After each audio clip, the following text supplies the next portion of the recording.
신약성경 요한일서 3장 8절 말씀입니다.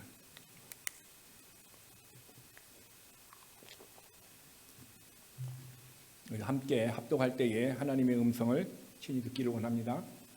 합독하겠습니다. 죄를 짓는 자는 마귀에게 속하나니 마귀는 처음부터 범죄함이라. 하나님의 아들이 나타나신 것은 마귀의 일을 멀리하러 하심이라. 아멘. 오늘 본문 요한일서 3장 8절의 말씀을 가지고 교만의 주소라는 제목으로 하나님의 말씀을 나누겠습니다. 사람들이 하루를 살 때 보통 3,000 단어를 쓴다고 합니다. 우리 언어 커뮤니케이션 할 때 3,000 단어 정도 가지고, 물론 적게 쓰는 사람도 있겠습니다.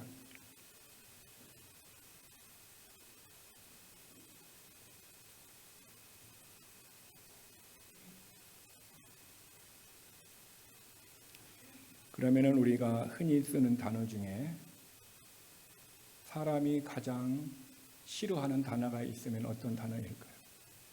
우리들이 쓰는 단어 중에 가장 싫어하는 단어가 있다면 저는 그것은 사망이라는 단어인 것 같습니다. 누구든지 죽고 싶지 않고 누구든지 오래 살고 싶어하고 이 세상에서 많이 살고 싶어요. 죽음이라는 단어가 사람들이 싫어하고 죽음을 맞이하고 싶지 않습니다. 그런데 누구든지 우리는 죽음 앞에 공평하게 다 서게 되어 있습니다. 그런데 죽음 후에는 심판이 있습니다. 그래서 죽음 후에 어떤 사람은 모든 것이 끝나는 줄 알지만 그러나 죽음 후에 심판이 있는데 심판이 두 가지의 심판이 있습니다. 하나는 믿지 아니하는 자에게는 지옥의 심판이 있고 믿는 자에게는 하나님 앞에서 상급의 심판이 있습니다. 그러므로 심판의 이 자리는 피할 수가 없습니다. 그래서 우리는 어카운트 리포팅을 가지고 하나님 앞에 서게 되는 것입니다. 하나님은 그것을 보고 우리를 심판을 하십니다. 그래서 우리는 죽음, 사망이라는 단어를 사람들이 싫어하고 또한 그것을 겪으려고 하고 있지 않습니다. 그런데 하나님이 싫어하는 단어도 있습니다. 무엇입니까? 하나님이 싫어하는 단어는 교만이라는 단어입니다. 많은 단어들 중에서 하나님이 가장 싫어하는 것이 교만이라는 단어인 것입니다.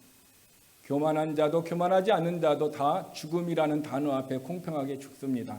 그러나 죽음 후에 죽음이 있기 전에 교만한 자는 예수 그리스도를 믿지 않은 그 죄로 말미암아 제사함을 못 받아서 지옥으로 갈 것입니다. 그러나 교만하였지만은 그가 그 교만을 내려놓고 예수 그리스도를 믿어서 예수 그리스도를 믿는 것 때문에 그는 천국으로 또한 가게 될 것입니다. 그런데 교만이라는 것은 예수 그리스도를 믿기 전 믿은 후 또한 죽음이라는 그 전과 후에 함께 연장선상에 있다라는 거예요. 죽음은 끝이지만은 그러나 교만은 계속해서 연장선상에 있어요. 왜? 교만 후에 그 사람이 죽어도 교만의 모습에 따라 하나님은 우리들에게 상급의 심판이 있기 때문인 것입니다. 다르게 얘기하면은 살아있을 때의 교만이 죽어서도 내 인생에 영향력을 미친다라는 거예요. 살아있을 때에 복음을 전하면 그 사람이 예수를 안 믿었어서 그 사람이 죽었다 할지라도 그 당사자는 예수를 믿을 수 있는 것이 사람은 죽으나 역사하는 것이 하나님의 말씀입니다. 그런데 교만은 우리가 살아있을 때도 영향력을 미치지만 죽고 난 다음에도 우리에게 영향력을 미친다라는 것입니다. 그래서 우리는 땅의 일이 땅에서만 끝나는 것이 아니라 이것이 하늘과 연결되어서 함께 동기화되어져 있다. 함께 연결되어서 역사하는 것입니다. 그래서 하나님이 가장 싫어하는 단어가 있다면 그것은 교만입니다. 그러면은 하나님은 왜 교만을 싫어하실까요? 그 이유가 무엇일까요? 그것이 죄이기 때문에 그렇습니다. 교만은 그 자체가 죄이기 때문에 하나님은 교만을 싫어하고 교만을 싫어하는데 교만한 자도 함께 싫어하는 것입니다. 최초의 교만하여서 피조물들 중에 하나님을 반역한 것이 누굽니까? 루시퍼 천사장입니다. 그래서 루시퍼 천사장은 타락되어져서 교만하여져서 뭐가 됐습니까? 사탄의 정체가 되었습니다. 그래서 사탄의 이름은 루시퍼라고 성경은 우리에게 가르쳐주고 있는 것입니다. 그런데 그 사탄은 교만하여져서 하나님 앞에 원수가 되어졌고 하나님의 대적자가 되어졌습니다. 그런데 그 사탄이 교만으로 말미암아 자기만 넘어진 것이 아니라 최초의 인간 아담과 하와에게 접근해서 아담과 하와도 그들에게 뭐라고 했습니까? 지난주에 말씀과 같이 너희가 이것을 먹으면 하나님 같이 된다. 하나님 같이 된다라는 그 단어를 아담과 하와는 자기의 마음속에 품었습니다. 마음에 하나님 같이 된다는 말을 잉태되었습니다. 잉태되어졌고 그리고 그것에 의해서 자기의 행동이 선악과를 따 먹음으로 말미암아 그들은 어떻게 했습니까? 교만, 하나님과 같이 된다는 그 교만으로 먹었고 먹음의 결과로 말미암아 그들은 어떻게 됐어요? 타락해서 죄인이 되었다는 것입니다. 여러분, 하나님은 이렇게 교만을 싫어합니다. 하나님을 대적하는 것은 성경을 계속 보면은 항상 대적하는 자 앞에 붙는 수식어가 교만한 자입니다. 그러면 오늘도 우리들의 삶 속에서 많은 사람이 하나님을 대적할 때 우리 앞에서도 누가 하나님을 대적할 수 있습니까? 교만한 자가 대적해요. 겸손한 자는 대적하지 않습니다. 교만한 자가 대적을 하는 것입니다. 그런데 우리는 내가 교만한지, 교만이 도대체 뭔지 우리는 말씀을 통해서 그런 영적인 지식이 부족하게 되면은 우리는 교만을 먹고 마시고 교만 가운데 살고 있으면서도 교만한 삶이 아닐 뿐만 아니라 그것이 의를 위한 삶이라고 우리는 착각할 수 있도록 사탄이 교만을 통해서 우리를 속임수를 주고 영향력을 미친다는 것입니다.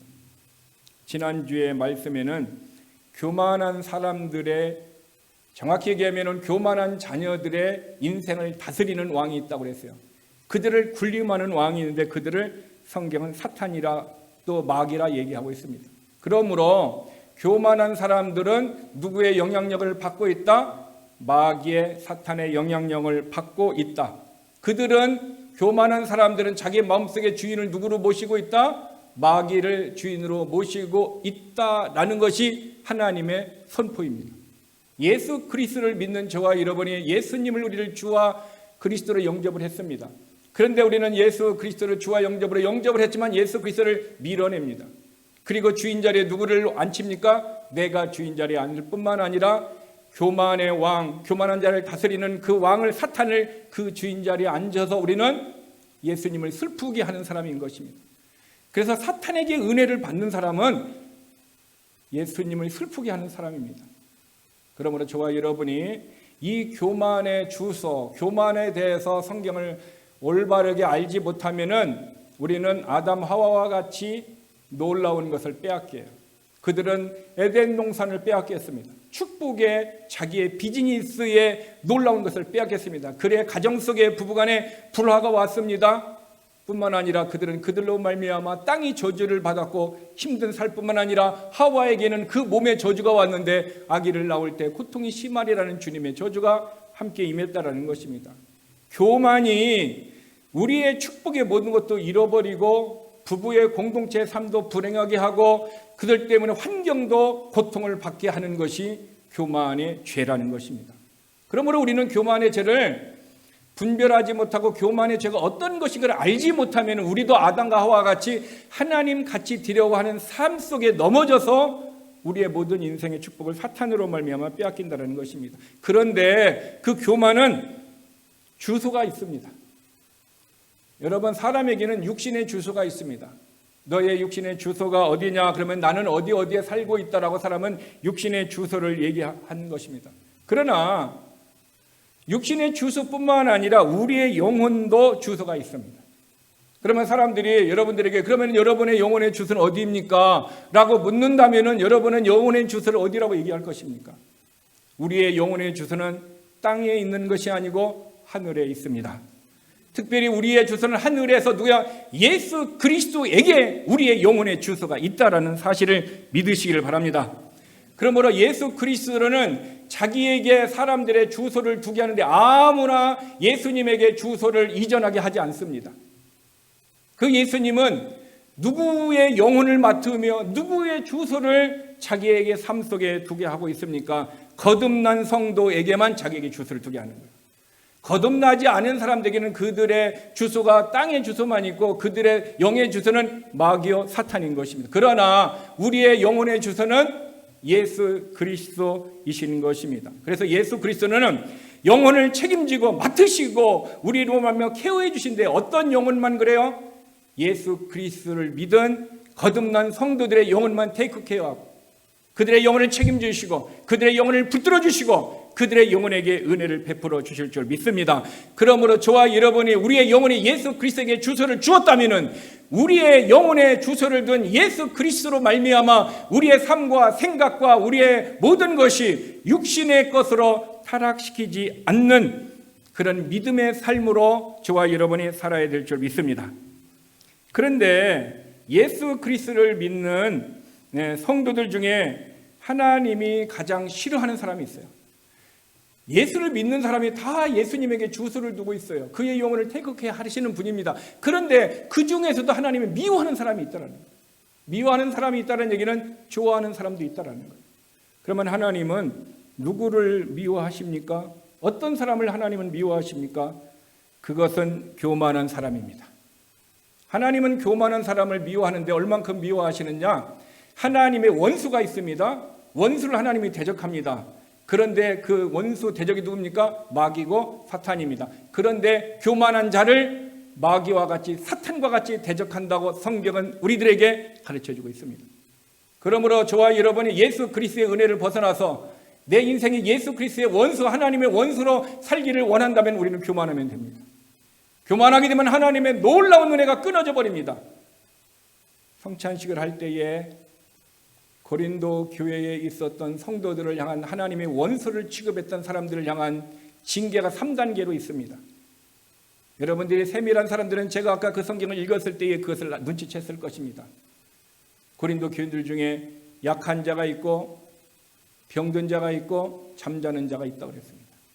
즉 하나님은 미워하는 사람, 교만한 사람들에게 1단계는 약하게 합니다. 환경이 연약합니다. 힘들고 어려운 인간관계도 힘들고 어려운 감이 있습니다. 그것은 하나님이 우리들에게 주시는 징계입니다. 심지어 하나님은요 사울 왕에게 하나님이 부르신 악신, 악령을 보내가지고 그의 인생을 괴롭혔습니다. 왜 그랬을까요? 사탄이 교만했기 때문에 그랬다. 그래서 하나님은 약하게 합니다. 환경을 힘들게 하고 물질이 어려움이 있게 하고 인간관계 어려움이 있게 하고 모든 삶의 인생의 허무감을 느끼게 합니다. 그래서 못 깨달으면 회개 안 하면 두 번째 하는 방법이요 병들게 한다. 병든 자가 많다. 갑자기 병이 들고 갑자기 교통사고가 나오고 갑자기 어떤 일들이 나도 모르게 병원에서는 치료할 수 없다는 이런 병들이 이런 교통사고들이 내 안에 일어나는 것입니다. 그것을 안 통하면 하나님 어떻게 3단계가 잠자는 자라 그랬어요. 데려가신다라는 거예요. 이 세상의 육신의 축복은 끝나게 하고 그의 영혼은 천국에 데려가셔서 천국에서 살게 한다는 것입니다. 여러분, 그러므로 저와 여러분의 삶이 하나님이 미워하시는 것이 교만이라고 했습니다. 그래서 잠언 8장 13절에 보면은 하나님은 교만과 거만과 악한 행실과 패역한 입을 미워하신다. 미워하신다는 거예요. 사랑의 하나님인데요. 하나님의 말씀을 보내서 교만한 자가 있는 사람에게 미워하신다는 거예요. 하나님을 오해해서는 안 됩니다. 하나님은 십자가에 죽어서 사랑만 한다고 생각해서는 안 됩니다. 그런 하나님은 어떻게 지옥을 만들어서 사람을 보낼까? 아니야, 하나님은 지옥을 만들 리 없어 하고 하나님을 오해합니다. 아닙니다. 하나님은 공의의 하나님이시고요. 신실하신 하나님이십니다. 그러므로 하나님은 기준을 정했는데 예수 그리스도를 믿지 않는 사람은 다 지옥에 보낸다고 선언했기 때문에 하나님은 스스로 그것을 지키는 것입니다. 죄를 많이 지어서 지옥에 가는 것이 아니라 예수의 피를 의지하여 죄사함을 받지 못한 사람이 지옥에 가게 되는 것입니다. 그러므로 교만은 마귀의 것이고 마귀의 자녀들의 주소가 어떻게 합니까? 교만이고 그것이 마귀인 것입니다. 그러므로 그리스도인들은 교만한 사람들의 주소인 마귀와 함께 주소를 쓰지 않습니다.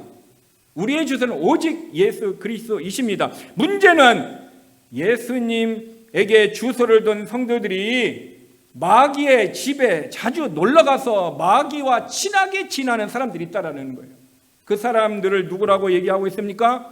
마귀의 신방을 받고 마귀의 종으로서 힘들게 하고 가정을 힘들게 하고 교회를 힘들게 하고 자기의 공동체를 힘들게 하고 불리하게 하는 사람이 있는데 그 사람의 소속을 마귀라고 얘기하고 마귀에 속한 사람을 교만한 사람들이라고 성경은 우리에게 얘기하는 것입니다.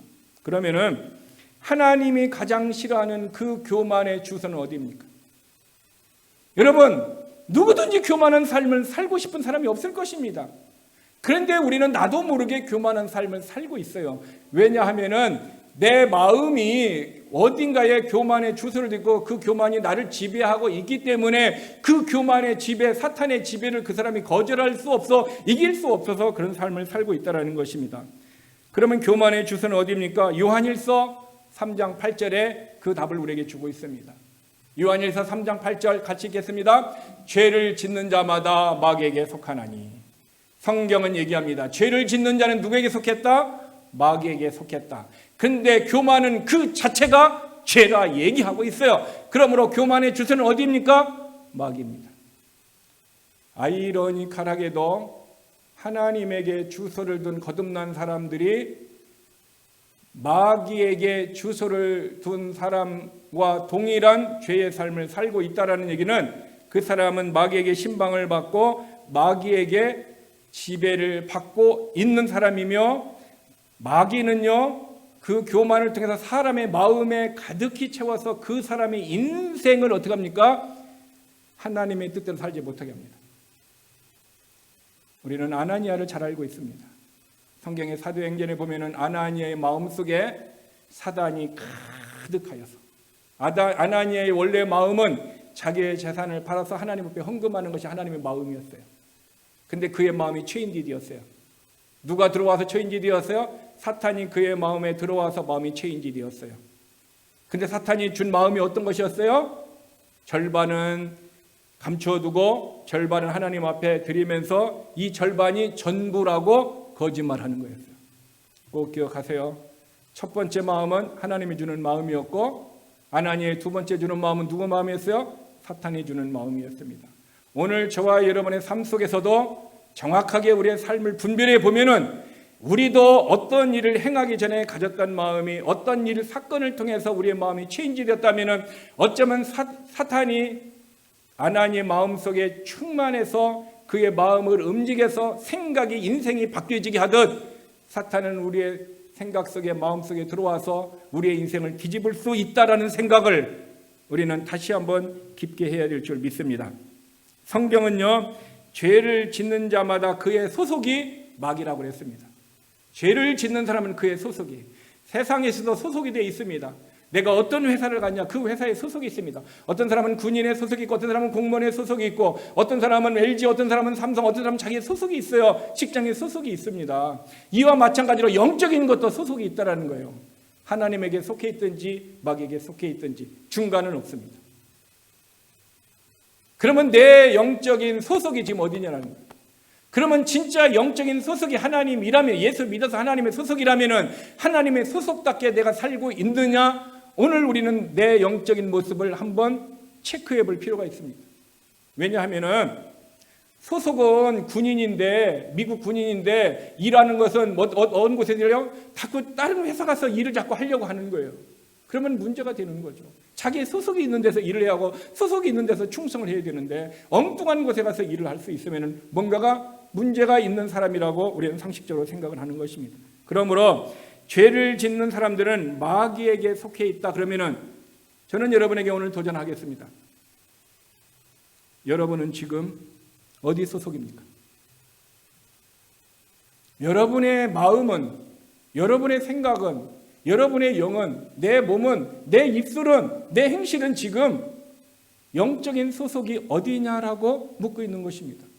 누구든지 예수 그리스도라고 말하고 싶을 것입니다. 우리는 그렇게 말할 것입니다. 그런데 내 행실의 열매를 보세요. 내 입술의 열매를 보세요. 내 생각의 열매를 보세요. 내 행실의 열매를 보세요.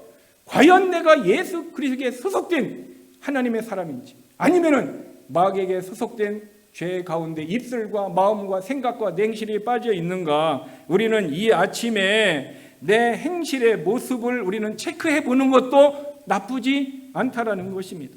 그래서 잠언 21장 4절에 보면은 눈이 높은 것과 마음이 교만한 것과 악인이 형통하는 것은 다 죄다. 다 죄다. 눈이 높다라는 것은 눈빛이 교만한 거고요. 마음이 교만한 것뿐만 아니라 악인이 형통. 이게 뭐야? 악인이 부자가 되었어요. 여러분, 악인이 부자가 됐다는 말이 뭐냐? 내가 거짓말을 하고 사기를 쳐가지고 부자가 됐다라는 거예요. 그 사람 뭐라고 얘기했어요? 그것이 죄라는 거예요. 성경은 그 죄 가운데 있는 부자의 모습이 성경 속에 있음을 얘기하는데 그 사람의 이름은 성경은 밝히지 않습니다. 그러나 성경은 한 부자가 있었다라고 얘기합니다. 그러면 그의 이름이 성경책에 기록될 가치가 없기 때문에, 죄인이기 때문에 하나님은 그 사람의 이름을 성경책에 기록하지 않았다는 것입니다. 결국 죄를 짓는 자는 마귀에게 속한 자이므로 결국 교만은 마귀에게 속한 것입니다. 그러므로 저와 여러분은 내가 마귀에게 속했다 그랬다는 얘기는 내가 어디에 속한 거예요? 지금 교만에게 넘어졌다라고 우리가 분별하게 되면 성경적으로 전혀 틀린 것이 아닌 것입니다. 그러므로 교만의 주소는 어디입니까? 마귀입니다. 저와 여러분이 교만의 모습으로 빠진다 그러면 우리는 마귀의 주소를 통해서 교만이 우리에게 왔고 마귀가 우리의 삶을 움직여서 우리의 삶이 혀와 생각과 눈빛과 행한 모든 것이 넘어갑니다. 그런데 이 마귀는 요한계시록 12장 9절에 보니까 사탄이라, 마귀와 사탄은 동일한 것입니다. 어떤 사람이 영어 이름이 있고 한국 이름이 있듯이 바로 마귀는 헬라식 이름이고 사탄은 히브리식 이름인 것입니다. 그런데 그 마귀 사탄의 진짜 이름은 누굽니까? 루시퍼라는 거예요. 루시퍼는 원래 천사장이었어요. 하나님의 피조물, 하나님을 예배하는 자였어요. 그런데 그가 교만하여져서 내가 하나님과 같이 영광을 받으리라, 하나님과 같이 되리라는 것 때문에 교만하여져서 그는 사탄이 되었다라는 사실인 것입니다. 그러므로 성경은 우리에게 마귀의 정죄에 빠지는 사람이 있다고 합니다. 교만의 주소가 마귀인데 그 교만에 빠진 사람이 마귀의 정죄를 빠지는데 디모데전서 3장 6절에 보니까 새로 입교한 자도 말지니 교만하여져서 마귀의 정죄에 빠진다. 교만하면 어떻게 한다? 마귀의 정죄를 빠진다. 이 얘기는 교만하면은 마귀와 동일한 심판을 받는다라는 거예요. 저와 여러분이 교만한 생각, 교만한 입술, 교만한 마음, 교만한 행실이 나아가면은 마귀와 동일한 심판, 그 정죄를 하나님이 우리에게 주신다라는 거예요. 그러므로 우리는 정신 똑바로 차리고 어떻게 됩니까? 하나님의 심판을 받지 않으려면은 교만을 이겨야 되고 교만이 내 안에 들어오지 못하게 되고 교만의 주소가 마귀이기 때문에 마귀와 친하지 않고 오직 누구요? 예수 그리스도와 친해야 된다는 것입니다. 이렇게 교만한 사람 한 사람이 마귀가 넘어뜨리는 한 사람을 소개하겠습니다. 그 사람은 이스라엘 역사상 가장 위대한 왕이고요. 지금도 위대한 왕으로 존경받는 한 사람이 있습니다. 그는 선지자여 왕이여 이스라엘의 목자입니다. 그런데 그는 누굽니까? 그 사람의 이름은 다윗입니다. 역대상 21장 1절에 보면은 사탄이 일어나 이스라엘을 대적하려고 다윗을 선동하여 이스라엘의 수를 세게 했다. 사탄이 일어났대요. 아마 사탄이 앉아있었던 것 같습니다. 뭔가를 활동하려고 액티브, 수도 얘기하는 거예요. 지금 사탄이 액션을 취하려고 하는 거예요. 저와 여러분의 삶에 사탄이 가만히 있다가 어떤 사람에게 액션을 취하려고 지금 사탄이 일어나갖고 움직인다라는 거예요. 누구에게 왔어요? 다윗에게 왔어요. 다윗에게 액션을 취했던 그 사탄은요, 지금도 저와 여러분 우리의 교회에게 액션을 취하게 해요. 수도 일어나가지고 우리의 가정과 교회와 우리의 자녀들에게 도전하면서 올 수 있다는 거예요. 그래서 성경을 보면은 대적하려고 다윗을 선동했다. 다윗의 마음을 충동했다는 거예요. 어떤 충동을 했냐면요, 바로 다윗으로 말미암아 이스라엘의 군인의 수를 세게 하는 거예요. 세게 하는 거예요. 왜? 내 군인이 얼마나 많은가 뭐라고 해서 자랑하고 싶은 마음이 다윗의 마음속에 있었는데 이것을 나는 사탄이 쫙 알고 어떻게 합니까? 일어나 갖고 역사를 했다는 것입니다. 마귀는 사람을 선동합니다. 오늘 저와 여러분 속에요, 사탄이 우리에게 선동할 수 있습니다. 지금 이 시간도 사탄은 우리의 마음을 선동할 수 있습니다. 어떻게 선동할까요? 하나님의 말씀에 귀를 기울이지 못하게 하고 엉뚱한 생각을 갖게 합니다. 하나님의 얼굴을 구하고 하나님 앞에 집중하지 못하게 하고 다른 생각들이 들어와서 내 마음을 어떻게 합니까? 블라인드, 혼미하게 만들어버립니다. 그러므로 사탄은요, 24시간 때와 장소와 상관없이 우리에게 일어나서 우리에게 역사하고 있다는 것을 우리는 지금 사탄이 넘어지게 했던 다윗을 통해서 그 교훈을 깨달을 수 있게 되는 것입니다. 그런데 문제는 다윗은 그 사탄에게 넘어졌다는 것이 우리 아픔입니다. 그 위대한 사람 다윗이 사탄에게 넘어졌습니다. 오늘 저와 여러분은 다윗은 넘어졌어도 우리는 사탄에게 넘어지지 않도록 예수 그리스도의 이름으로 충만한 성도가 되시기를 바랍니다. 그래서 사탄이 우리를 넘어뜨리려고 왔다가도 얘는 안 되겠다 이렇게 하고 어떻습니까? 7길로 도망갈 수 있는 그런 예수의 이름의 권세와 능력이 우리에게 풍성하게 되면은 사탄은 왔다가도 얘는 안 되겠다 하고 어떻게 합니까? 사탄이 우리의 믿음 때문에 좌절되는 거예요. 그러나 사탄은 어떤 사람이 오면은 야 얘는 밥이네, 얘는 그렇게 말만 하면은 주일날 교회 안 가래네, 얘는 말만 딱 하면 어떻게 합니까? 다른 곳에 죄를 지으네. 사탄은 지난주에 뭐라고 했습니까? 다니엘보다 더 지혜롭다 그랬어요. 다니엘은요, 우리가 일어날 일에 대해서 아직도 이루어지지 않은 그 일에 대해서요, 성령을 통하여 지금 감동이 되어서 계시를 통하여 하나님의 말씀을 썼어요. 미래 일을. 근데 그 다니엘보다도 더 지혜로운 것이 사탄이라는 거예요. 그 지혜로운 사탄이 IQ를 계산하면은 사탄의 IQ는 계산할 수가 없어요. 근데 그 사탄이 다윗을 넘어뜨리고 오늘 저와 여러분들에게 온다라는 것입니다. 어떻게 해요? 다윗의 마음을 선동했듯이 우리의 마음을 선동해서 우리를 어떻게 보면 교만을 부추기고 있다는 것입니다. 다윗의 인생에서 가장 초라한 날 중에 하나가 바로 그날입니다. 바로 사탄에게 넘어진 그날. 오늘 저와 여러분의 삶이 우리 인생이 힘들고 어렵고 가장 초라한 날이 언제입니까? 혹시 사람에게 상의당하고 힘들고 어려운 먹는 것 때문에 세상 것 때문에 염려하고 근심하는 것이 내 인생의 초라함을 느낍니까? 우리는 우리의 초라함을 느낄 수 있는 것이 사탄에게 넘어져 주의 의를 이루지 못한 믿음이 없었으면 우리의 초라한 모습을 알고 주님 앞에 내 모습 이대로 가지고 와서 초라한 모습을 예수의 피로 용서함 받고 성령의 능력으로 회복할 수 있는 사람이 되어야 될 줄 믿습니다.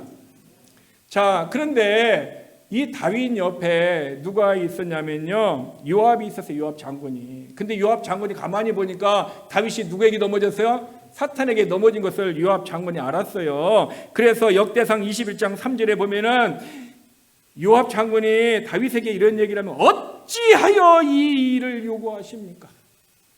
어찌하여 왕께서 이스라엘로 하여금 범죄하게 하시나이까? 이렇게 얘기하는 거예요. 지금 다윗은 영적인 분별을 못하는데 그의 장군 요압이 영적인 분별을 하고 있다는 사실인 것입니다. 요압 장군의 통곡 소리를 들어보세요. 왜 당신은 어찌하여 이스라엘에게 범죄의 원인이 되려고 하십니까? 얘기하는 거예요. 범죄의 원인, 교만을 왜 가지려고 하십니까? 하고 요압은 지금 얘기하고 있다는 것입니다. 근데 요압 장군은 지금 저와 여러분들에게 얘기합니다. 어찌하여 당신이 많은 사람들 중에서 범죄의 원인이 되려고 그 말을 하시고 그런 행동을 하시고 그런 장소로 가시고 그런 생각을 하십니까? 이렇게 요압은 저와 여러분들에게 얘기하고 있다. 그럼 우리는 요압의 기록되어진 이 하나님의 음성을 통해서 우리가 듣는다면은 우리는 어떻게 해야 됩니까? 교만으로 마귀에게 넘어지면은 주변 사람들이요 그 사람을 뭐라고 하냐면요 못마땅하게 여깁니다. 우리 성경대로 하면 가증하게 여깁니다. 여러분 주변에서 어떤 사람이 참 죄를 지을 때 그 사람을 가증하게 여길 때가 있습니다. 그런데 다윗이 이 교만의 사탄에게 넘어졌을 때 요압이 그를 향하여 뭐라고 했습니까? 가증히 여겼다. 역대상 21장 6절에 보면 요압이 왕의 말을 가증히 여겼으므로 신하가 왕의 말을 가증히 여겼어요. 오늘 저와 여러분이 다윗과 같이 사탄의 선동에 의해서 넘어져서 교회 일이나 가정 일이나 직장 일이나 내 인생의 삶에서 잘못된 일을 행하면은 주변의 사람들이 우리를 뭐라고 여깁니까? 가증한 사람이라 성경은 우리에게 가르쳐주고 있습니다. 그래서 역대상 21장 7절에 보면 요압이 이렇게 얘기합니다. 하나님께서 이 일을 기뻐하지 아니하셨습니다. 하나님이 교만으로 말미암아 자신의 왕권과 자기를 나타내는 것을 기쁘게 여기지 아니하셨습니다. 그 다음 구절이 굉장히 우리에게 충격을 주고 있습니다. 그것이 뭡니까? 이스라엘을 치심에 벌하였음에 벌하였을 때에 다윗이 하나님께 아뢰되 내가 이 일을 행함으로 큰 죄를 범하였다. 지금 다윗이 하나님이 이스라엘을 치셨다, 벌했다, 징계했다는 것을 깨달았다라는 거예요. 치셨을 때 그는 자기 안에 교만이 있음을 알았어요.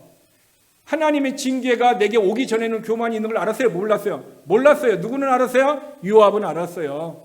근데 본인만 몰랐어요. 오늘날 성도들도 내가 교만에 빠져 사탄에게 넘어져 있는데 다른 사람들은 아는데 자기 자신을 몰라요. 누구와 같이? 다윗과 같이. 그런데 깨달을 날이 있어요. 언제 깨닫느냐? 하나님이 치셨다, 하나님이 벌했다, 하나님이 징계했을 때 그 사람이 깨닫는다라는 사실인 것입니다. 그래서 다윗은 자기가 교만으로 인하여 넘어진 것을 하나님의 징계를 통해서 깨달았습니다. 오늘 저와 여러분의 과거의 삶을 보세요. 아마 우리는 과거의 어떤 징계를 통해서 내가 그것이 잘못되었고 그것이 교만이라는 것을 징계가 아니었으면 못 깨달을 뻔했습니다. 근데 그 징계로 말미암아 때로는 하나님 우리에게 고통 속에서 몰아넣고 힘들게 해서 그것 때문에 우리가 그것을 깨달을 수가 있었습니다. 그런데 다윗은 그 죄를 범했을 때 하나님이 치셨다라는 것을 깨닫는 순간 그는 어떻게 했습니까? 내가 죄를 범하였다고 고백했어요. 깨닫는 자가 죄를 고백하는 거예요. 그래서 아무나 회개하는 것이 아닙니다.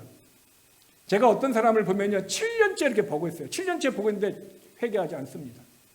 7년 때 내가 보기에는 죄인데 그것을 회개하지 않습니다. 왜 그럴까요? 자기는 그것을 죄라고 인정하지 않아요. 깨닫지 못했어요. 아직도 깨닫지 못하고 있어요. 깨닫게 하시는 분은 누굽니까? 성령님이십니다. 사람은 아무리 얘기하면 네가 뭔데 나한테 이렇게 얘기해요. 네가 이렇게 하는 네가 교만하다 얘기합니다. 그러나 그래서 사람은 얘기할 수 없어요. 누가 얘기해야 돼요? 성령님이 얘기하셔야 돼요. 그래서 그때 깨달아요. 근데 깨달았을 때 무엇으로 깨닫는다? 징계로 깨닫는다. 그것이 우리의 아픔인 것입니다. 다윗은 이스라엘 백성들을 어떤 징계를 했습니까? 옵션이 있었어요. 첫 번째 옵션은 3년간 가물어 갖고 흉년이 드는 옵션. 두 번째는 3개월간 적에게 쫓겨 다니는 삶. 또 하나는 3일간 전염병. 근데 다윗은 무엇을 선택했을까요? 여러분 무엇을 선택할까요? 하나님이 여러분들이 저와 여러분의 죄를 졌어요. 근데 하나님 우리에게 옵션을 줬어요. 그것이 3년간 나라와 민족이 어떻게 해요? 기근과 가뭄으로 인해서 흉년이 되는 거. 또 하나는 3개월 동안 내가 쫓기는 삶을 살아가는 거. 아니면 3일 동안 전염병. 지금 코로나 전염병이 되지 3일간 전염병 하는 것은 여러분은 무엇을 선택하고 싶어요? 근데 이스라엘 백성들에게는 하나님이 3일간의 전염병을 주었어요. 이 전염병으로 말미암아 죽은 자가 7만 명이에요. 3일 동안에 죽은 자가 7만 명이라는 사실인 것입니다. 여러분, 주님의 징계를 통해 자신의 어리석음과 불법을 깨달았던 다윗은 어떻게 합니까? 회개했습니다. 그래서 역대상 21장 8절에 다윗이 회개해 내가 큰 죄를 범하였다. 내가 심히 미련하였다. 이렇게 얘기합니다. 차라리 다윗이 그것을 깨달았더라면은 그가 어떻게 합니까? 자기도 문제가 없었고 이스라엘 백성도 7만 명이 죽지 않았을 것입니다. 다윗은 마귀의 올무에 걸려든 것을 무엇을 통해서 깨달았어요? 하나님의 징계를 통해서 깨달았어요. 오늘날 다윗과 같이 미련한 저와 여러분은 징계를 통해서만 깨달아요. 이게 인간의 마음이에요. 사람은 세 종류의 사람이 있다고 합니다. 첫 번째 사람은요, 징계를 받으면 하나님께 징계를 받으면 바로 깨닫는 사람이 있어요. 다윗과 같은 사람이 있어요. 또 어떤 사람은 징계를 받기 전에 말씀으로 사람의 권면을 통해서 깨닫는 사람이 있어요. 세 번째는 징계를 받아도 깨닫지 못하는 사람이 있어요. 저와 여러분은 어느 유형에 속합니까? 우리의 유형은 어떤 유형입니까? 다윗의 삶은 우리에게 본보기 이그젠플이 된다고 고린도전서 10장 11절은 우리에게 가르쳐 주고 있습니다. 그러므로 마귀가 속이는 교만을 깨닫지 못하면은 목표를 성취한 후에도 자신은 파멸의 구렁텅이에 빠집니다. 그래서 다윗은 자기의 목표를 성취했어요. 무엇을 성취했습니까? 우리아의 아내를 자기 아내로 만들었습니다. 우리아에도 살인하고 죽여버렸습니다. 목표를 성취했습니다. 그럼에도 불구하고 그의 삶은 다시 삶의 구렁텅이에 빠졌는데 그것이 뭡니까? 다시 그가 인원수를 계산함으로 말미암아 교만의 모습으로서 넘어졌습니다. 여러분, 다윗이 육신의 정욕과 안목의 정욕으로 말미암아서 우리아의 밧세바를 범했다면은, 그러나 자기가 사람의 인원수를 계산한 그것은 인생의 자랑이라는 거예요. 그러므로 저와 여러분의 마귀의 속임수에 넘어질 수 있는 죄의 씨앗이 세 가지가 있다면 그것은 육신의 정욕, 안목의 정욕, 인생의 자랑입니다. 이 세 가지 중에 씨가 내 안에 뿌려지기만 하면 우리도 어떻게 합니까? 1차, 2차의 목표를 성취할 수 있지만은 계속해서 우리의 삶은 파멸의 구렁텅이에서 헤맬 수 있다라는 것을 다윗을 통해서 오늘을 사는 저와 여러분들에게 교훈하고 있는 것입니다. 그래서 성경에는요, 이 죄의 원인이 되어서 교만이 죄의 원인이 되어 인생에 파멸한 사람들의 이그젬플을 보여주고 있습니다. 다윗의 교만, 사울 왕의 교만이에요. 사울 왕은 교만해가지고 어떻게 했습니까? 결국 자기 인생도 38년의 악한 영에서 지배를 받는 더럽고 추한 삶을 살아가고 자기의 축복에 자기 가문의 왕권을 가문의 축복을 다윗의 가문에게 빼앗기고 맙니다. 아담과 하와는 교만함으로 말미암아 에덴 동산의 축복을 빼앗겼을 뿐만 아니라 그들은 육신의 고통과 땅의 고통을 받는 원인이 되기도 했습니다. 에베소 교회의 알렉산더 성도는 바울의 목회에 고통을 주는 원인으로 교만의 모습으로 빠졌던 사람으로서 성경의 이름이 기록되었습니다. 아나니와 삽비라는 예루살렘 교회의 성도들에게 어떻습니까? 마음에 고통을 주는 원인이 되기도 했습니다. 사람이 교만하니까 교회의 사람들에게 가문에게 고통을 주고 축복을 빼앗기는 그 교만의 죄의 결과를 우리는 보고 있습니다. 이렇게 징계받는 일이 원인이 무엇입니까? 교만의 죄입니다. 이 교만의 죄가 저와 여러분들에게 주신 모든 것을 빼앗길 수 있다는 것입니다. 그러므로 죄의 순서는 먼저 사탄이 출현합니다. 사탄이 가만히 있다가 액션을 취해 수도 일어나가지고 좀 찾는다라는 거죠. 두 번째는 어떻게 합니까? 교만으로 사탄은 우리의 마음에 충동해요. 선동해요. 네가 이것을 앞장서라. 전화해가지고 네가 이것을 얘기하라. 전화해가지고 네가 내 대신 이것을 대신 얘기해주라. 네가 앞장서서 이것을 얘기하라. 이것이 현 사회의 세상 속에서 얼마나 많이 일어나고 있습니다. 그래서 언론이 앞장서고 똑똑하다는 사람이 다 앞장섭니다. 그런데 이것이 교회 안에서도 일어나고 있다는 것이 우리의 슬픔입니다. 그런데요, 항상 그런 일이 있을 때 신실한 사람이 반대합니다. 신실한 사람이 권면합니다. 이것은 아니다 얘기합니다. 그런데 그에게 콩깍지가 씌워지시면 신실한들의 말을 듣지 못합니다. 다윗도 못 들었습니다. 유다도 못 들었습니다. 사울왕도 못 들었습니다. 오직 자기의 생각. 그래서 교만한 사람들의 특징은 완악, 고집 세고 주장이 많은 거예요.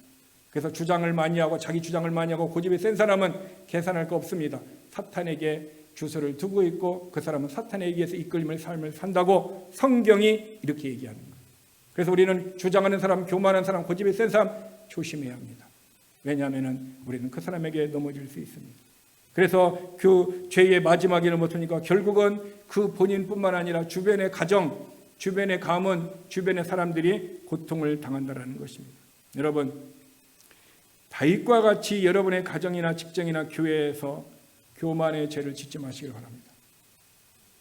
저는 목사로서 간곡히 여러분에게 부탁합니다.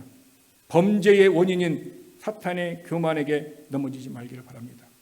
넘어지는 순간 우리는 다윗과 같이, 유다와 같이, 아나니와 삽비와 같이, 사울과 같이 우리의 인생에 파멸이 온다는 것을 성경은 우리에게 가르쳐주고 있습니다. 두 번째로 교만의 주소가 어디입니까? 첫 번째는 마귀라고 했습니다. 두 번째 교만의 주소는 어디입니까? 사람의 마음입니다. 신명기서 8장 14절에 분명히 이렇게 했습니다. 우리 다 같이 읽겠습니다. 내 마음이 교만하여 내 하나님 여호와를 잊어버릴까 염려하노라. 교만의 주소가 어디요? 마음이에요. 사람의 마음. 사람의 마음에 교만이 들어와서 그 사람을 파멸시킨다라고 성경은 얘기하고 있습니다.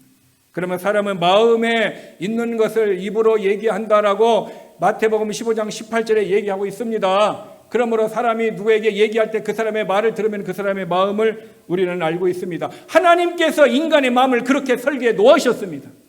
그래서 내 마음에 쌓은 것을 우리는 말을 하게끔 설계자이신 하나님이 그렇게 얘기해서 우리는 사람의 마음을 알고 싶으면 그 사람의 말을 들어보면 우리는 알 수 있습니다. 교만의 주소는 사람의 마음, 하트입니다. 그 교만이 우리의 마음 안에 들어옵니다. 그런데 마가복음 7장 21절 2절에 비절에 보면은 마음 안에 있는 것이 13가지가 있다고 그랬습니다. 마음에 주소를 두고 있는 것이 13가지가 있는데 속에서 그 사람의 마음에서 나오는 것은 악한 생각, 음란, 도적질, 살인, 간음, 탐욕, 악독, 속임, 음탕, 질투, 비방, 교만, 마지막에 어리석음입니다. 미련한 것입니다. 우리의 마음에 이것이 있다라는 거예요. 이것이 있으니까 우리가 어떻게 합니까?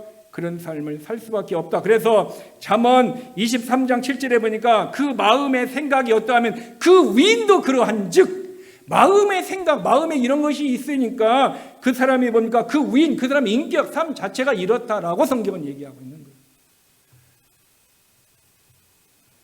잠언 23장 7절의 말씀이 참 우리의 마음을 정확하게 꼬집어냈습니다.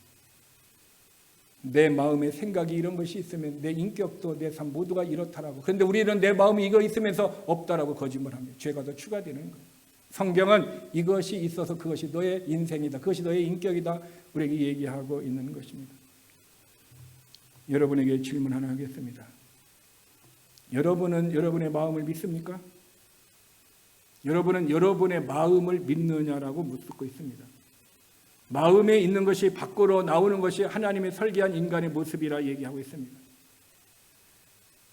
내 마음을 내가 안 믿으면 어떻게 되겠습니까? 또 내 마음을 내가 믿었더니 어떻게 됐습니까? 우리는 실족하게 되고 자기도 나도 내 마음을 믿을 수 없다라는 그런 결론을 많은 사람이 얻게 됩니다. 잠언 28장 26절 중요한 말씀을 우리에게 가르쳐주고 있습니다. 다 같이 읽겠습니다. 자기의 마음을 믿는 자는 미련한 자. 자기의 마음을 믿으면 당신은 어리석은 자다. 미련한 자, 어리석은 자라. 네 마음을 믿으면 어리석은 자. 그래서 사람들은 내 마음이 이런데요, 내 마음이 이러니까 이렇게 해야 되지 않겠습니까? 미련한 자라는 거예요. 왜 하나님은 자기의 마음을 믿는 자를 미련한 자, 어리석은 자라 얘기하고 있습니까? 그 정답이 왜 마음을 믿지 말아야 할 그 이유가 예레미야 17장 9절의 말씀이에요. 예레미야 17장 9절의 말씀이 뭡니까? 만물이 만물보다 심히 부패하고 거짓되고 더러운 것이 보다 사람의 마음이라는 거예요. 여러분이 썩은 낙취하는 냄새를 맡죠? 그것이 싫어하죠? 그 사람에게서 난다든 어떤 환경에서 나오면 떨어져 갑니다. 왜? 그것이 싫습니다. 그런데 그거보다 더 썩었대요. 예레미야 17장 9절에 마음이 썩었대요. 저의 마음, 여러분의 마음, 인간의 마음이 다 썩어서 부패했다, 거짓되다 성경은 얘기하고 있어요. 그래서 우리는 마음을 믿을 수 있어요, 없어요? 못 믿는 거예요. 우리가 믿는 것은 오직 예수 그리스도의 마음입니다. 사람의 마음을 믿어서는 안 됩니다. 변합니다. 하나님의 마음만 변하지 않습니다. 그래서 우리는 어떤 사람을 믿어야 될까요? 하나님의 마음, 주님의 마음으로 있는 사람만 믿어야 되는 것입니다. 그래서 주님 그 사람에게서 의의 냄새, 예수 그리스도의 향기가 나지 않는 사람, 입술에서 향기가 나지 않고 생각에서 향기가 나지 않고 행위에서 마음에서 향기가 나지 않는 사람, 예수 그리스도의 마음이 없는 사람은 믿어서는 안 됩니다. 왜? 그 사람의 마음은 썩었기 때문에. 성경의 가르침이 이러한 것입니다. 저도 사람을 많이 믿었습니다. 그것 때문에 물질의 어려움, 마음의 고통, 인생에 많은 어려움들이 있었습니다. 그럼에도 불구하고 계속해서 믿어요. 자기의 마음을 믿는 사람은 미련한 자가 내 마음도 내가 믿고 다른 사람의 마음도 믿어지는 모습이 내 모습을 통해서 나는 내 인생에 힘들 어려운 일들이 많이 있었습니다. 근데 주님은요, 마음을 썩었으니까 믿지 말고 누구의 마음만 믿으라? 예수 그리스도의 마음이 있는 사람, 예수 그리스도의 마음만 믿으라 우리에게 얘기해 주었습니다. 그러므로 저와 여러분이 지혜 있는 자가 되어서 우리는 사람의 마음을 믿지 말고 오직 살아계신 예수 그리스도만 믿는 자가 되시길 바랍니다.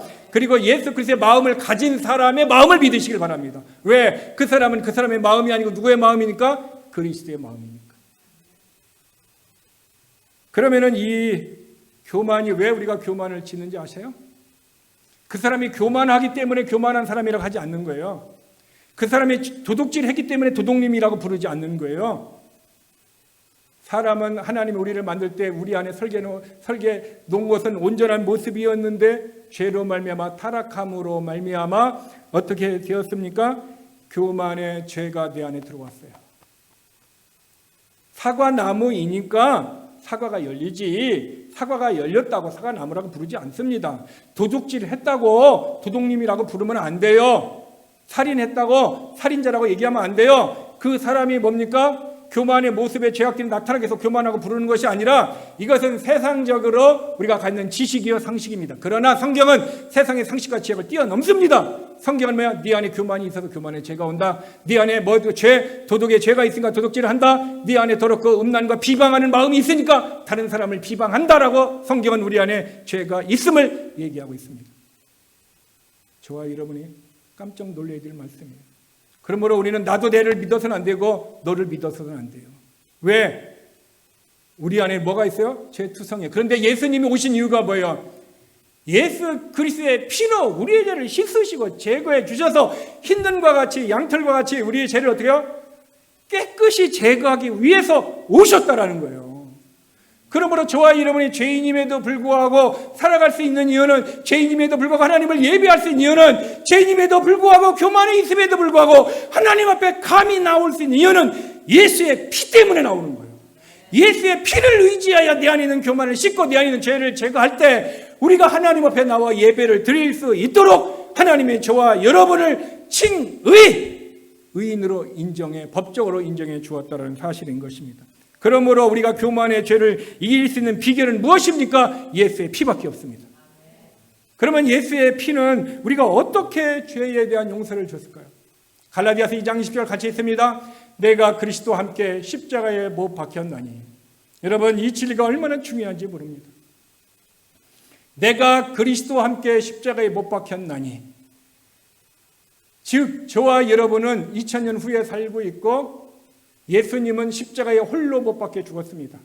인간의 눈으로 보면은, 인간의 지식으로, 인간의 견해로, 인간의 시간의 눈으로 보면 예수님은 2000년 전에 홀로 죽었습니다. 그런데 성경은 이렇게 써 있어요. 내가 그리스도와 함께 2000년 전에 죽었다라고 써 있어요. 성경이 문법이 뭐가 잘못되고 화법이 뭐가 잘못되었습니까? 왜 성경은 예수님은 2000년 전에 죽고 나는 예수 그리스도의 피로 용서받았다 안 하고, 왜 2000년 전에 예수님이 십자가에 죽을 때 나와 함께 왜 예수님께서 십자가에 못 박혔다고 왜 성경은 그렇게 기록해 놓았냐 이거예요. 하나님의 관점으로 볼 때, 하나님의 눈으로 볼 때 우리 하나님은 시간을 보지 않는 거예요. 하나님이 인정하는 것은 내가 2000년 전에 4000이든 3000년 후라 할지라도 예수님께서 십자가에 죽으실 때 모든 인류의 죄를 함께 십자가에서 죽으셨다라고 인정하신 것입니다. 그러므로 저와 여러분이 내 마음 안에 있는 교만을 이길 수 있는 비결이 뭐예요? 이 교만이 어떻게 돼요? 죽어야 되잖아요. 죽어야 되는데 이것을 어떻게 죽입니까? 주님이 예수 그리스도에게 십자가에 죽으실 때 우리의 교만에 우리에 있는 죄와 함께 십자가에 못 박혔다니. 지금 못 박혔다면 지금 못 박혀 있다라는 거예요. 어법은요, 지금 못 박혀 있는 거예요. 내가 살아간 것이 아니요. 지금 내 옛사람, 내 죄의 본성, 나의 자아는 뭐요? 예수님과 함께 십자가에 못 박혔다라고 하나님은 선언했다라는 거예요. 그러면 우리는 이것을 무엇으로 인정할 수 있어요? 믿음으로 인정하는 거예요.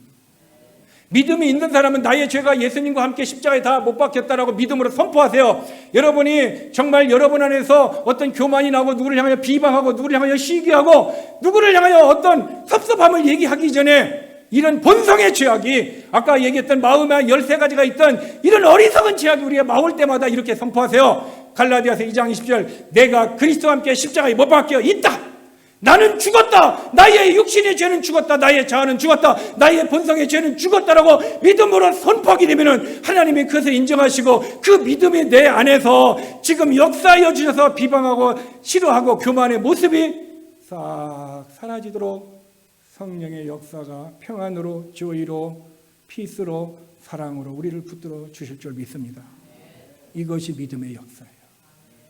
그래서 성경에도 너의 정과 욕심은 십자가에 못 박혔다.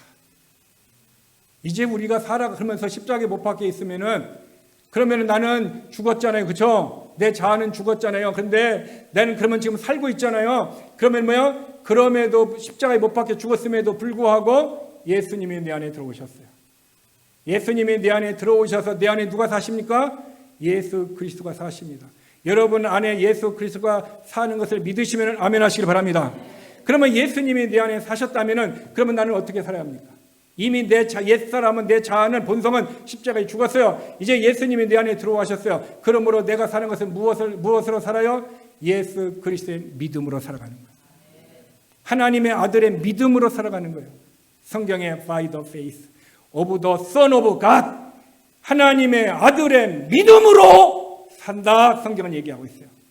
지금 저와 여러분의 사는 건 내 생각, 내 견해, 내 지식, 내 마음으로 살아가는 게 아니에요. 여러분 뭘 하든지 내 마음대로, 내 생각대로, 내 지식대로 얘기하지 마세요. 예수 그리스도의 믿음으로 얘기하세요. 그것만 보증되고 예수 믿음으로 살아가는 사람만 믿음의 보상이 있고, 그것 살아가는 사람에게 하나님은 이롭다 하시고, 그렇게 사는 사람에게 하나님이 축복하시고 역사에 주시는 것을 믿으시길 바랍니다. 그래서 믿음이 있는 자는 믿음으로 살고, 믿음이 없으면 자기 견해로 살고, 자기 생각으로 살고, 자기 육신으로 살아가는. 그래서 교회 안에서 예수를 믿는 사람이 있어도 자기 견해로 살고, 자기 생각으로 살고, 자기 믿음으로 살고, 자기 생각으로 사는 사람이 있어요. 그러나 예수 그리스도의 by the faith, 예수 그리스도 믿음으로 살아가는 사람이 있어요. 여러분은 어디에 속해 있는지 보세요. 내가 by the faith, 믿음으로 살아가는 그리스도인인가? 아니면 내 생각, 내 지식, 내 견해, 내 마음으로 살아가는 크리스천인가? 성경은 분명히 이렇게 나누었습니다. 영적인 크리스천이 있는가 하면은 정욕적이고 육신적이고 마귀적인 사람이 있다고 얘기했습니다. 바로 고린도 교회를 향하여 이게 육신의 정욕, 자기의 생각으로 사는 사람을 마귀적인 크리스천, 정욕적인 크리스천, 육신의 크리스천이라고 그들은 얘기하고 있습니다. 여러분, 저와 여러분은요, 우리도 모르게 진리의 말씀이 없으면 내가 육신적인 크리스천으로 넘어지고 있으면서 영적인 것으로 생각하는 이유는 사탄이 속이는 자인데, 그 속이는 자가 내 마음에 들어와서 유다를 지배해서 인생을 파멸시키고, 아나니와 삽비라의 마음속에 충만해서 그들의 삶을 완전히 뒤집어 놓고 사울에게 들어가 가지고 하나님의 말씀을 거역하게 하고 하나님을 위하여, 하나님을 위하여 가져왔다라고 합리화하는 이런 교만의 모습이 있는 사람들에게 주님은 오늘 우리의 영적인 실상을 알고 이 메시지를 주심을 믿는 사람만 아멘 하시길 바랍니다. 그러면 저와 여러분이 이것을 하나님의 말씀으로 받았다면 우리는 이제 이렇게 기도해야 됩니다. 하나님, 내 안에 있는 교만을 제거해 주세요. 교만으로 살면 망한다고 그랬으니 하나님, 내 인생이 앞으로 하나님 앞에 축복이 되려면 이 교만을 통하여 무수히 망한 사람들의 모습을 우리는 수없이 들었어요. 사울에 대한 얘기, 다윗에 대한 얘기, 유다의 얘기를 우리는 수천 번, 수만 번 들었고 수만 번. 그런데 내가 그렇게 사는 것을 몰랐습니다. 내가 유다를 욕하고 내가 그렇게 해서 내가 그렇게 사는 것을 몰랐습니다. 하나님, 몰라서 그랬습니다. 이제 알았사오니 하나님, 내가 그렇게 살지 않도록 예수의 피로 나를 씻어주시고 예수의 피의 그 부혈의 공로를 고백함으로 그 믿음으로 내가 사탄을 이기게 하여 주시고 이제는 성결과 거룩의 모습으로 살아가 믿음의 보상을 받는 하나님의 그 영적인 그리스도인이 되도록 오늘 내게 은혜를 주옵소서. 오늘 나를 붙들어 주옵소서. 이렇게 간절하게 기도함으로 저와 여러분 우리 모두가 그런 삶을 살아서 우리의 삶에 그런 더러운 교만이 어둠 가운데 틈타지 못하여서 깨끗과 진실과 성실으로 주 앞에 설 수 있고 다짐하고 그런 은혜를 받을 수 있는 오늘 이 시간이 되기를 주의 이름으로 축원합니다. 기도하겠습니다.